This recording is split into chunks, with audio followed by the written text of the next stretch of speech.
¿Alguna vez te preguntaste sobre las cosas que nunca debimos ver? Fragmentos de contenido que alguna vez fueron creados y lanzados al mundo, solo para desaparecer, borrados sin dejar rastro, dejando detrás únicamente susurros, rumores y una sensación que nunca se va. ¿Qué sucede con ese material cuando se desliza entre las grietas del tiempo? ¿Fue olvidado por accidente o lo ocultaron a propósito? Hoy nos sumergimos en el lado más oscuro de Lost Media. Historias que rondan Internet como fantasmas digitales. Misterios que ni los investigadores más decididos pudieron resolver. Y piezas de contenido tan perturbadoras que pareciera que alguien, en algún lugar, nunca quiso que las encontráramos. Soy el detective retirado. Bienvenidos al lado oscuro de Lost Media.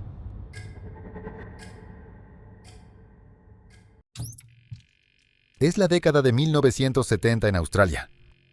Una era de peinados voluminosos, atuendos coloridos y programas de concursos que mantenían a las familias pegadas al televisor.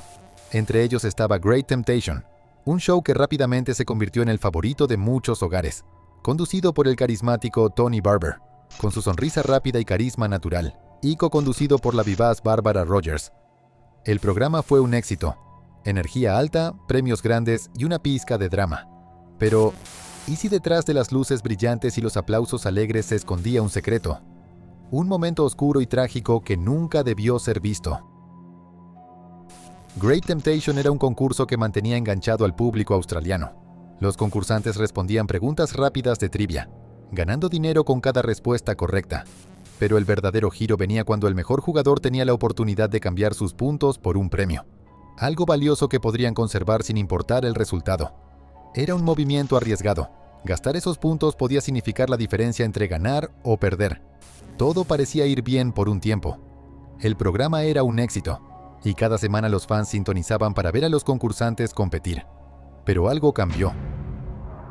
Hubo un episodio que nunca se emitió. Un hueco en la programación que los fans no pudieron ignorar. Una grabación que fue encerrada y de la que nunca se habló al aire. Las luces estaban encendidas, las cámaras rodando, y Tony Barber en su salsa, bromeando, haciendo preguntas y manteniendo la energía en alto. Los concursantes competían, y para la audiencia, todo era como siempre. Pero entonces, ocurrió algo. Algo que nadie en el estudio esperaba. Según Tony Barber, la concursante Valerie acababa de ganar el juego, un momento que debería haber estado lleno de celebración. Tony había anunciado: «Felicidades, Valerie, ganaste». Pero en lugar de aplausos, hubo confusión. Valerie se desplomó hacia adelante. Su cuerpo quedó inerte. Permanecía ahí, inmóvil. Al principio, nadie sabía qué estaba pasando. Los aplausos se apagaron y la incertidumbre cubrió el set. El equipo de producción actuó rápido, detuvieron la grabación y desalojaron el estudio mientras llamaban a los médicos. El ambiente animado desapareció, reemplazado por un silencio denso. Tony Barber se retiró a su camerino, esperando ansiosamente noticias. Cuando el encargado de piso finalmente llegó, Tony preguntó: «¿Cómo está?». «Parece que se desmayó».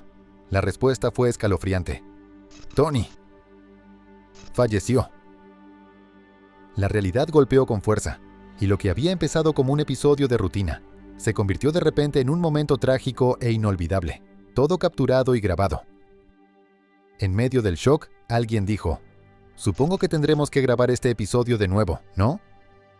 Un comentario que se sintió frío y fuera de lugar, como si la pérdida no importara. El episodio nunca fue emitido. El material fue guardado lejos de la vista, dejando a quienes estuvieron ahí la tarea de reconstruir lo ocurrido, enfrentando un hecho que quedaría para siempre como parte de la historia oculta de la televisión. Tras el colapso repentino de Valerie, la grabación se detuvo de inmediato. El episodio nunca fue terminado ni transmitido. Nadie sabe realmente qué le ocurrió, o cuánto había ganado ese día. Era como si todos los detalles simplemente hubieran desaparecido, y nadie parecía tener interés en investigar más a fondo. No hay mucho sobre ese episodio perdido. No hay un registro claro de cuándo se grabó, y considerando que ocurrió a principios de los 70, cuando muchas cintas eran reutilizadas, es poco probable que la grabación aún exista. Probablemente fue borrada, dejando solo preguntas. Lo más extraño es la poca información sobre Valerie. Casi nada. No se menciona un apellido. No hay reportes detallados. Es como si su historia hubiera sido barrida en silencio, como si nunca debiera ser recordada. Por eso el comentario de grabar el episodio de nuevo se siente tan perturbador, como si su muerte solo fuera un inconveniente más, algo que había que superar. El programa continuó con nuevos concursantes, más ganadores y episodios interminables. Pero para quienes sabían, siempre existía ese episodio, ese extraño hueco del que nadie quería hablar. Era la madrugada del viernes 21 de mayo de 2010 en Bradford, West Yorkshire, Inglaterra. La ciudad estaba en calma, sus calles vacías, mientras el mundo dormía. Pero dentro de un bloque de departamentos en mal estado, algo estaba sucediendo. Algo que jamás sería olvidado. Una cámara de seguridad parpadeaba en un pasillo tenuemente iluminado, grabando todo en silencio. Pero ese metraje quedaría oculto al público, encerrado, nunca visto. El hombre captado por esa cámara era Stephen Griffiths, y con él, una mujer llamada Susan Blamires. Para entender qué fue lo que grabó exactamente esa cámara, tenemos que retroceder, volver a la historia de Stephen y cómo todo lo condujo a ese momento. Stephen Griffiths nació en 1969 en West Yorkshire, un chico aparentemente común que creció en un suburbio tranquilo. Su infancia fue mayormente normal. A simple vista, parecía solo otro niño de una familia trabajadora, pero quienes lo conocían bien notaban algo extraño en él, una cierta distancia en su forma de ser que lo hacía diferente. No era alguien que se integrara con facilidad. En su adolescencia, esa distancia se volvió más marcada. Empezó a fascinarse por historias de violencia y por personajes cuyos nombres estaban grabados en el lado oscuro de la historia. A los 17 años, esa fascinación se convirtió en acción. Fue arrestado por atacar a un gerente de supermercado con un cuchillo. Un acto impulsivo que sorprendió a todos. El chico, que parecía solo un poco raro, de repente era un peligro. Este incidente lo llevó a una institución para jóvenes infractores. Las autoridades esperaban que el encierro lo reencauzara, pero Stephen no era como los demás. La rehabilitación no surtía efecto. Tras su liberación, Stephen retomó una vida más tranquila, estudiando justicia criminal en la Universidad de Bradford. Pero sus allegados notaban un cambio. Se volvía más aislado, más absorto en temas oscuros. Era un cambio sutil, pero presente. En el verano de 2009, algo ocurrió. Susan Rushworth, una madre de 3 hijos de 43 años, desapareció. Luchaba desde hacía años con una adicción, tras sufrir una hemorragia cerebral que le provocó epilepsia. Aunque su vida había sido difícil, Susan estaba empezando a mejorar.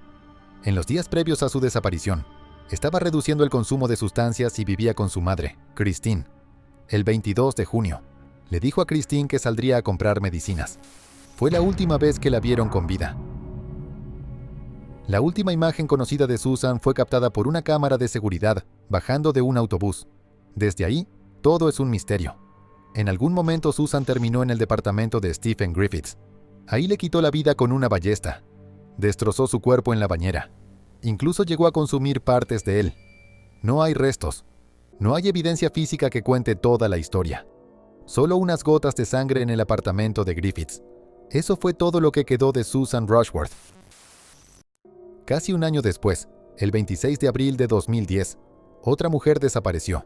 Shelley Armitage, una ex estudiante de 31 años con sueños de ser modelo. Como Susan, había caído en la adicción y el trabajo sexual. La preocupación creció cuando faltó a una audiencia judicial y no contestaba a su teléfono. Shelley también terminó en el departamento de Griffiths. Usó nuevamente su ballesta para matarla, pero esta vez, Griffiths decidió documentarlo todo. Preparó su teléfono móvil y empezó a grabar todo. Mientras desmembraba su cuerpo, narraba el proceso con detalles perturbadores. También se reportó que consumió partes de su cuerpo. Algunos restos fueron encontrados en el río Aire en Shipley, cerca de Bradford. Después del ataque, Griffiths perdió su teléfono en un tren. Durante semanas pasó de mano en mano, entre personas que sin saberlo, tenían evidencia de sus crímenes. Finalmente llegó a la policía, pero no antes de que algunas personas vieran su contenido.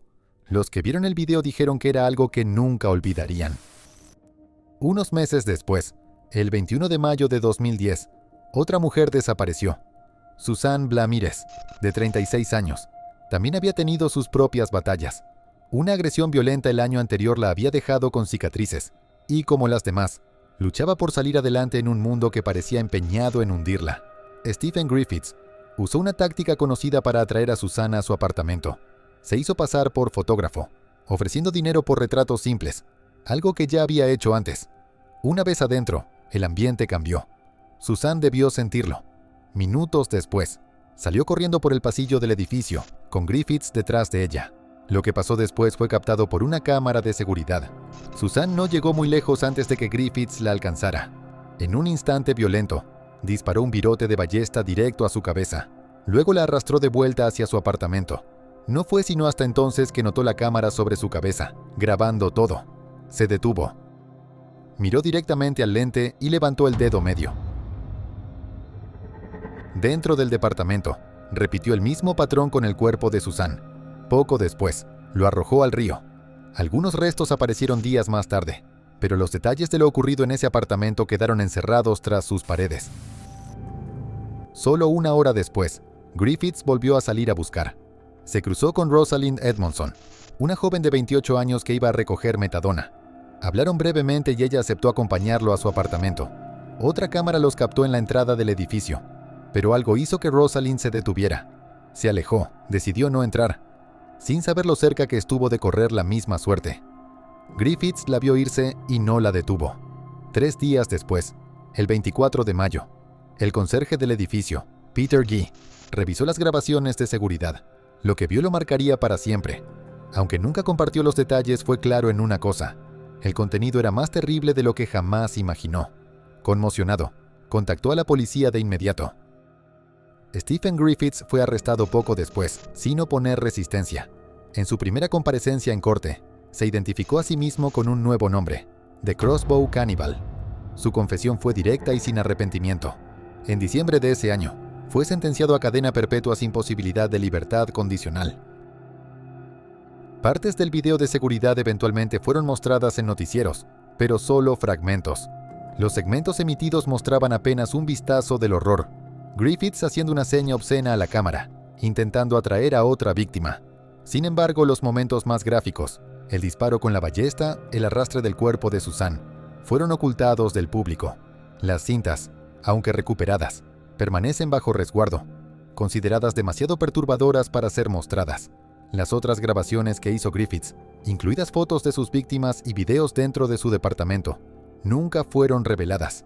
El teléfono que usó para documentar sus crímenes está sellado, y es poco probable que esas imágenes vean la luz algún día. La historia completa permanece fuera de alcance, archivada como evidencia. Es un capítulo que tal vez nunca se abra por completo, pero quizá es ahí donde debe quedarse, fuera de la vista pública, desvaneciéndose como tantos otros rincones oscuros de los medios perturbadores perdidos.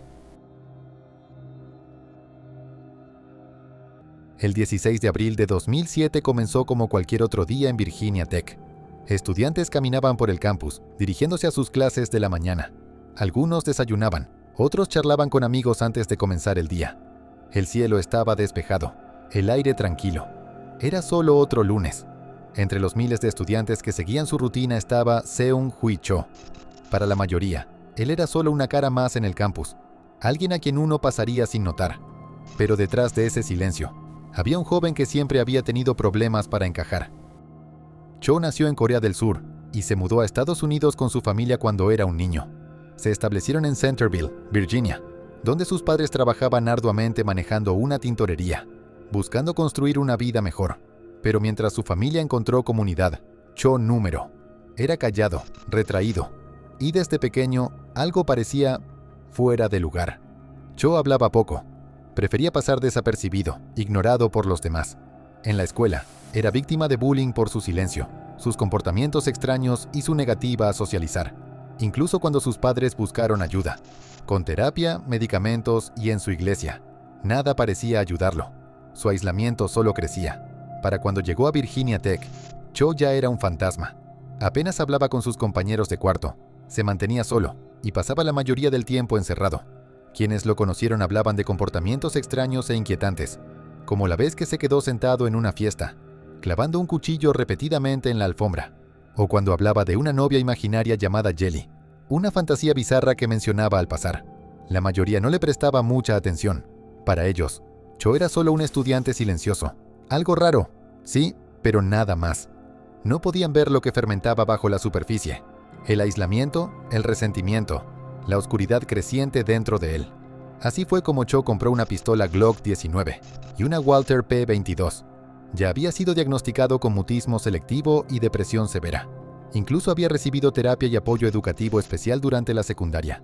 Pero debido a leyes federales de privacidad, la universidad no tenía conocimiento de estos antecedentes. Luego de una investigación interna tras ser acusado de acosar a 2 alumnas, un juez especial de Virginia lo declaró mentalmente enfermo y le ordenó recibir tratamiento. Sin embargo, como no fue internado, pudo comprar las armas legalmente. Alrededor de las 7:15 de la mañana, Seung-Hui Cho entró al edificio West Ambler Johnston Hall, una residencia mixta. No era raro que estuviera ahí. Su buzón de correo estudiantil estaba en el lobby. Pero esa mañana, Cho tenía algo mucho más oscuro en mente. Fue directo al cuarto de Emily Hilscher, una estudiante de primer año, y sin advertencia, le disparó. Un asistente residente, Brian Clark, corrió al escuchar los disparos, pero antes de poder hacer algo, también fue asesinado por Cho. Luego Cho salió del edificio con calma, regresó a su dormitorio y se cambió la ropa ensangrentada.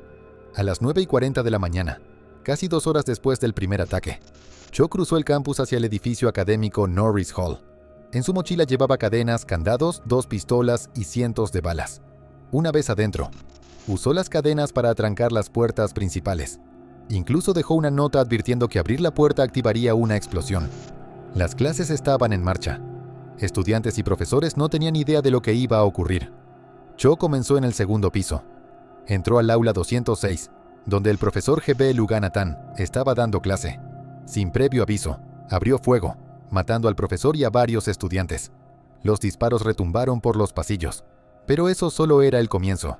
Cho se movió de aula en aula, disparando a todo el que encontraba. En el aula 207, asesinó al profesor Jamie Bishop y a otros alumnos que estaban en clase de alemán. En otro salón, estudiantes y un profesor lograron atrancar la puerta con mesas y sillas, resistiendo unos minutos. Algunos intentaron escapar por las ventanas, otros se escondieron, desesperados por salvarse. Pero en muchas aulas, no había salida. En el aula 211, al escuchar los disparos, el estudiante Colin Goddard tomó su teléfono y llamó al 911. Lo que siguió se convertiría en uno de los fragmentos más espeluznantes de Medios Perdidos. La llamada de emergencia desde dentro del salón. Goddard intentó mantener la calma mientras informaba a la operadora. De fondo se escuchaban los movimientos de los estudiantes, tratando de atrancar la puerta como podían. El aula no tenía cerradura. Los profesores Jocelyn Couture Nowak y Henry Lee lideraban el esfuerzo, pero no había mucho tiempo. Momentos después, los disparos atravesaron la puerta. Goddard se escondió debajo de su escritorio. Vio la silueta de Cho al entrar, pero pronto cayó en silencio mientras el atacante comenzaba a disparar. La operadora preguntaba si Goddard seguía ahí, pero no hubo respuesta. Cho disparó contra el profesor Couture Nowak y Henry Lee, y luego al resto de los estudiantes. Otro alumno, Matthew Laporte, intentó detenerlo pero fue asesinado también.